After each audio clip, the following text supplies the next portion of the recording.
मैं हूं मूसा हैदर और आप देख रहे हैं SID। नाजरीन, अंडरवर्ल्ड ये एक ऐसी दुनिया है जहां हमेशा इख्तियार किया जाता है एक ही पेशा, जो होता है जुर्म का धंधा। अंडरवर्ल्ड के इस धंधे में कत्ल हो या आबरू रेजी, राहजनी हो या डकैती, लाकानूनियत हो या किसी की पगड़ी उछालना, ये सब कुछ किया जाता है। गैंग छोटा हो या बड़ा, जुर्म है उनका खासा। SID में हम करेंगे तफ्तीश और मिलाएंगे कड़ी से कड़ी, चाहे मुश्किल आए बड़ी से बड़ी। SID दिखा रही है अंडरवर्ल्ड से जुड़े एक गैंग की कहानी। किसने किसको जख्म लगाया, किसने किसको तकलीफ पहुंचाई। यह है गैंग ऑफ इंस्पेक्टर सरदार मोहम्मद उर्फ दारा कसाई।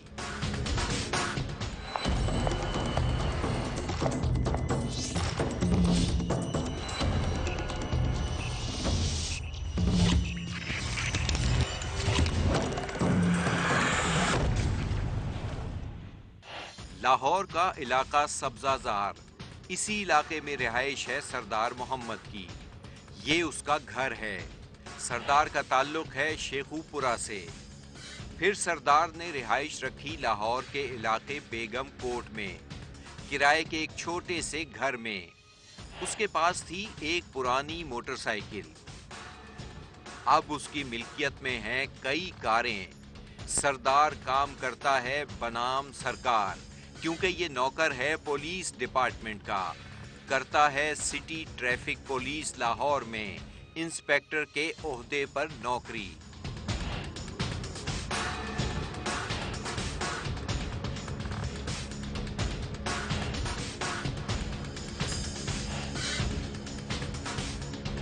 इस ओहदे तक आते आते बदले गए कई रूप। स्ट्रीट क्राइम्स हो या जाली दस्तावेजात, तवाइफों का अड्डा हो या फिर उरिया फिल्मों का कारोबार, इन जराइम से निकलता है किसका ताल्लुक। इसमें सरदार के साथ शामिल थे उसके कुछ यार। राना मुमताज है एक गैर मारूफ रोजनामे में इंचार्ज क्राइम सेल। अशरफ उर्फ अच्छू बांदरी। राना आसिफ है एक वकील। और खालिद नामी एक शख्स, नकली दस्तावेजात बनाना और पैसे कमाना, नकली वर्दियां पहनाकर लोगों को वार्डन बनाना और माल कमाना, पुलिस की जाली वर्दियों में जाली लोगों से ड्यूटियां कराना और मंथली लेना।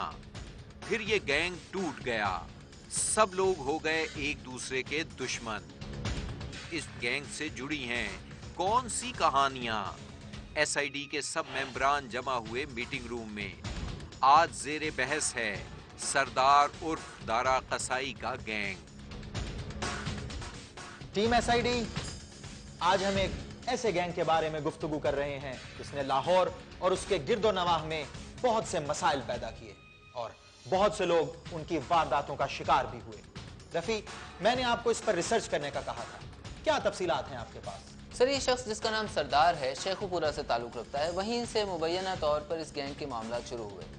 ये लोग थोड़े फाल हुए तो उन्होंने लाहौर का रुख किया। यहाँ इनको पनाह भी मिली और पैसा भी। रफी, पनाह और माल ये दो अलग अलग चीजें हैं। आप खुलकर कहें, कहना क्या चाह रहे हैं? सर, बदकिस्मती से लाहौर जैसे बड़े शहरों में लोगों ने अपने आप को जल्द अज जल्द बड़ा बनाने के लिए एक ही तरह का तरीका इख्तियार किया है, यानी औरत को जरिया बनाया। और इस तरह से उनके ताल्लुकात भी बढ़े, पैसा भी मिला। सर, यहाँ मैं रफ़ी की बात को आगे बढ़ाना चाहूँगा। दरअसल इन्होंने सिर्फ पैसा ही नहीं बनाया, बल्कि बड़े बड़े लोगों से इस ज़रिए से, इस धंधे से ताल्लुकात भी बनाए। और ये ताल्लुकात बनाने का मकसद ये था कि वो ज़्यादा से ज़्यादा लोगों के साथ अपने ताल्लुकात बना के और मकरू किस्म के कारोबार कर सकें और उनके ऊपर किसी की पकड़ ना हो सके। उन्होंने कार्रवाई करने का अंदाज़ इस किस्म का रखा है कि अगर कोई शख्स उन पर FIR दर्ज करवाता है तो वो इस FIR को ख़त्म कराने के लिए और फ्री के अव्वल को ब्लैकमेल करने के लिए किसी और थाने में उसके खिलाफ ऐसी ही FIR दर्ज करवा देते हैं। इस तरह केस कमज़ोर पड़ जाता है। और इस मकसद के लिए उन्हें कुछ औरतों की मदद भी हासिल थी।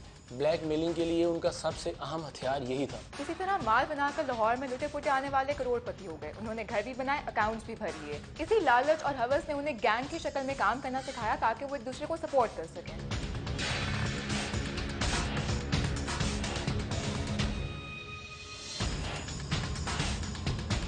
दारा कसाई गैंग फिर टूटा कैसे?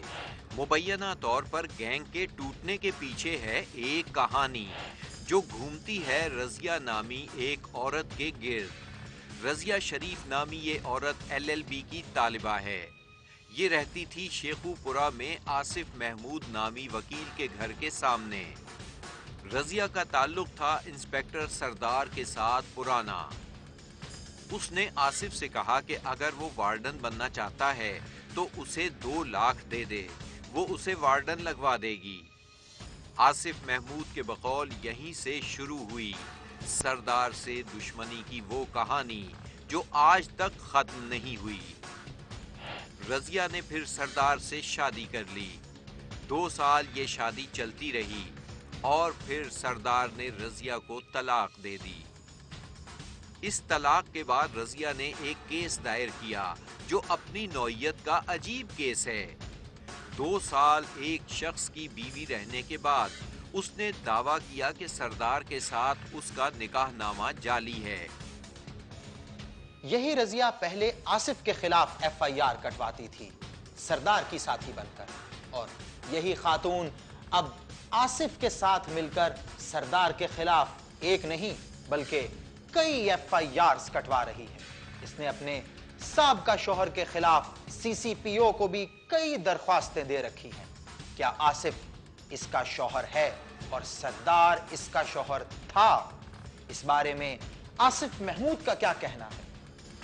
अगर ये साबित हो गया कि रजिया बीबी ने आपसे निकाह कर रखा है तो नहीं, मेरे साथ उसने कोई निकाहनामा, ये तो वो भी कहेगी। और मेरा इसने एक निकाहनामा मुझे याद है कि इसने एक इंक्वायरी में दिया था। उसकी इंक्वायरी हुई थी वो सरदार मोहम्मद ने। अच्छा। और मैंने उसमें जितने मेरे पास डॉक्यूमेंट्स थे वो मैंने उनको दिए थे कि निकाहनामे की कॉपी है? नहीं, मेरे पास नहीं है। क्यों नहीं दिया? आप तो लाए हैं। वो मैंने क्यों लेता, वो है ही एक बोगस जाली चीज़ है। निकाहनामे की कॉपी भी रखनी। मेरी बात सुने, मेरे पास जो इन्होंने किया मेरे खिलाफ 3 FIR है, ठीक है। एक था वो निकाहनामे का इशू। अब मैं एडवोकेट हूँ, अब मैं उनको कोर्ट में डील कर लूँगा। उसकी जो है उसकी 182 की इसके खिलाफ CRPC के तहत कार्रवाई होगी, झूठी FIR की, ठीक है। और वो जो मेरा इसने निकाहनामा दिया था उसकी मैं FIR करवाऊँगा। सरदार मोहम्मद से मेरा ये तल्लक है कि किसी हद तक मैं खुद उसका विक्टिम हूँ, क्योंकि ये सरदार मोहम्मद और 1-2 इसके साथ जो बीबी रजिया शरीफ और 1-2 इसने जाली कांस्टेबल बनाए हुए थे, अशरफ नाम का एक लड़का था, तो ये उनके साथ कांस्टेबल से क्या मुराद है? मतलब उनको वर्दियाँ पुलिस की दी हुई थी, पुलिस के सारे जो हैं वो चीज़ें वो दी हुई थी, लेकिन उनका पुलिस में कोई रिकॉर्ड नहीं था। इसका सबूत? इसका सबूत ये है कि वो पकड़े गए थे थाना फैक्ट्री एरिया में 749। हाँ, वो FIR है उनके खिलाफ, वो वर्दियों समेत। आपका क्या था? किन से? ये जिस केस का आप जिक्र कर रहे हैं इससे आपका क्या? इससे मेरा ये तल्लक था कि वो जो बीबी है ना, वो मेरे घर के सामने रहती थी। अच्छा। तो उन दिनों में मैंने सिर्फ ग्रेजुएशन की थी, ये 2006 की बात बता रहा हूँ आपको। तो मुझे इन्होंने कहा जी आप हमें ना, आपको हम वार्डन लगवा देते हैं। मैंने कहा जी ठीक है। तो वो बीबी ने कहा जी मेरा इनके साथ ताल्लुक है, ये SP साहब है, सरदार साहब था ये उस टाइम इंस्पेक्टर शेखुपुरा में, तो आप इसको 2 लाख रुपया दें, ये मैं गारंटी देती हूँ अगर आपका काम नहीं होगा तो मैं पैसे दूँगी। मैंने कहा ठीक है। वो मेरा आमना सामना घर था, मैंने उसके ब्याह पे दे दिए इसको पैसे, कोई रिटर्न नहीं थी। औरत के ब्याह? मतलब आमना सामना घर है, मैं उसको अच्छी तरह जानता हूँ। मैं नहीं, आमने सामने घर है तो आप उसके शौहर के ब्याह पे देते, आपने उसकी बीवी? नहीं, उसका शौहर तो नहीं है ना, उसकी माँ थी उस टाइम, मतलब उसका वालिद फौत हुआ है, वो खुद भी स्टूडेंट है। उसकी माँ थी, उसने कहा जी हम आपको पैसे देंगे, आप इनको दे दें। मैंने कहा ठीक है। आसिफ और सरदार के दरमियान ताल्लुकात खराब होने की वजह यही रजिया नामी खातून है। मेरा ख्याल है कि आसिफ तशफ़ी बख्श जवाब नहीं दे सका कि आखिर सरदार उसके खिलाफ क्यों है, और ऐसी क्या वजह है कि सरदार हर मामले में उसके खिलाफ FIR कटवाने के लिए तैयार हो जाता है। सर, न सिर्फ ये कि इंस्पेक्टर सरदार आसिफ के इस कदर खिलाफ क्यों था, ये बात जानना भी अहम है कि आखिर आसिफ सरदार के इस कदर खिलाफ क्यों। सर, कोई भी शख्स अपनी दुश्मनी को उस वक्त तक इंतहा पर नहीं लेके जाता जब तक उसको ये ना पता चले कि उसके मुफादात से उसका टकराव होने वाला है। वो ये भी कहता था कि सरदार के खिलाफ केस करना उसकी ज़ाती ख्वाहिश है। मैंने उससे ये सवाल किया था, देखते हैं कि वो जवाब में क्या कहता है। कहाँ है रज़िया बीबी? फिलहाल तो वो LLB कर रही है, पार्ट 2 के पेपर दे रही है मेरे ख्याल में। अच्छा, और वो इधर लाहौर में उसकी रहायश, शादरा में। शादरा भी बहुत है। शादरा के साथ राना टाउन उधर रहायश, इसी ने घर लेके दिया था सरदार ने, उसी में रह रही है जो उसने लेके दिया था 2-3 साल पहले। नहीं, वो रेंटेड था, वो कौन सा उसने उसको खरीद के दिया था। आपको पता है उसने तलाक ले ली? किसने? रज़िया बीबी। नहीं, वो तो कहती मैंने निकाह ही नहीं किया, उसने जैक्टिटेशन का वो शूट किया, वो फाइनल स्टेज पे है। अब वो किसी की बीवी नहीं? नहीं, आपकी बीवी नहीं? नहीं मेरी भी। मेरा ख्याल है पैसा नहीं, रज़िया बीबी की वजह से वो सरदार के साथ अपनी दुश्मनी का खात्मा नहीं कर सकता था। इसकी कोई मजबूरी नहीं सिवाय उस लड़की के जो इसकी हम पेशा बनने वाली है। किसी लंबी दुश्मनी के लिए सिर्फ अना भी हो सकती है जो आपको मजबूर करती रहे बदला लेने के लिए। मेरे ख्याल में अगर ये अना ख़त्म कर दी जाए तो शायद आसिफ सरदार की माजी की तलखियों का बदला लेने का इरादा तर्क कर दे। लेकिन अली, मेरे ख्याल में अंबर की बात दुरुस्त है। इस केस में दुश्मनी की वजह सिर्फ अना नहीं है, जर, जन और जमीन। अमूमन झगड़ों की यही वजह होती है। इस केस में भी आसिफ शायद जन की वजह से और रज़िया जर और जमीन की वजह से मुलव्विस है। रज़िया इस बारे में क्या कहती है?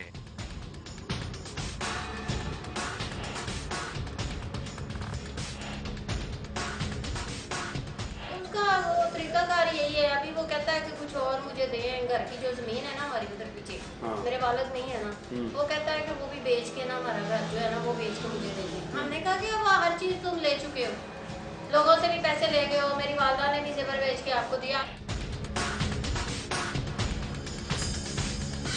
ब्रेक के बाद देखिए, आखिर कुछ तो हुआ होगा पाप। बाप के खिलाफ हो गई बेटी और बेटी के खिलाफ हो गया बाप।